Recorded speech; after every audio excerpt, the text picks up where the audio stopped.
নসিমনে যাকে হাসপাতালে আনা হলো তার দুই চোখ উপড়ে ফেলা হয়েছে। শুধু চোখ উপড়েই ক্ষান্ত হয়নি, তার হাত পায়ের রগও কেটে দেওয়া হয়েছে।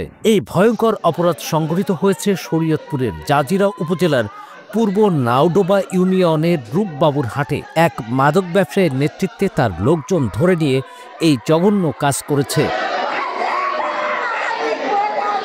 আপনার প্রিয় কাপড়ের যত্নে এলো এনজাইম সমৃদ্ধ Arik silver wash detergent powder 500 গ্রাম মাত্র 70 টাকা। প্রিমার্ক।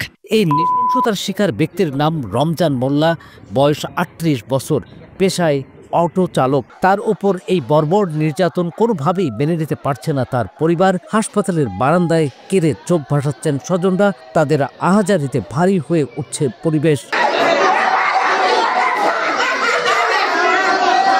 রমজান মোল্লার প্রাণ নিভু নিভু, চিকিৎসকরা সাধ্যমতো চেষ্টা করছেন তাকে বাঁচানোর। 6 সেপ্টেম্বর রূপবাবুর হাটে সুমন শিকদার নামে এক মাদক ব্যবসায়ীর নেতৃত্বে 4-5 জন রমজান মোল্লার অটোরিকশা আটকে দেয়। তারা তাকে জোরপূর্বক ধরে সুমন শিকদারের বাড়ির পেছনে বাঁশবাগানে নিয়ে যায়। সেখানে চেপে ধরে তারা রমজানের 2 চোখ উপড়ে ফেলে এবং হাত পায়ের রগ কেটে দেয়। এই খবর জানতে পেরে বিক্ষুব্ধ এলাকাবাসী সুমন শিকদারের বাড়িতে আগুন দিয়েছে। স্থানীয়রা বলছে সুমন শিকদার একজন মাদক কারবারি। তার বাড়ির পেছনে বাঁশবাগানে মাদক ও জুয়ার আসর বসে।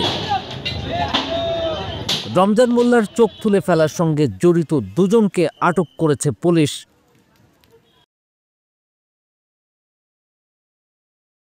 আপনার প্রিয় কাপড়ের যত্নে এলো এনজাইম সমৃদ্ধ Arik silver wash detergent powder 500 গ্রাম মাত্র 70 টাকা।